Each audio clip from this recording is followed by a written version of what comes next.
મારો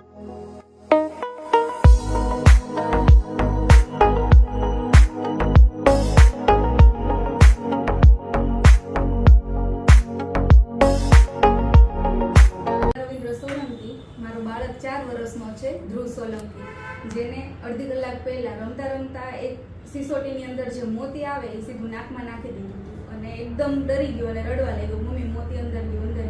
પછી તરત જ અમે ઠકરાર સાહેબ પાસે આવ્યા અને સરે 2 જ મિનિટની ગણતરીની અંદર જ તે દૂરબીનથી અંદર જોઈ અને તરત જ મોતી કાઢી દીધું. તરત જ સાહેબની સર્વિસ અમને ખૂબ જ સારી લાગી.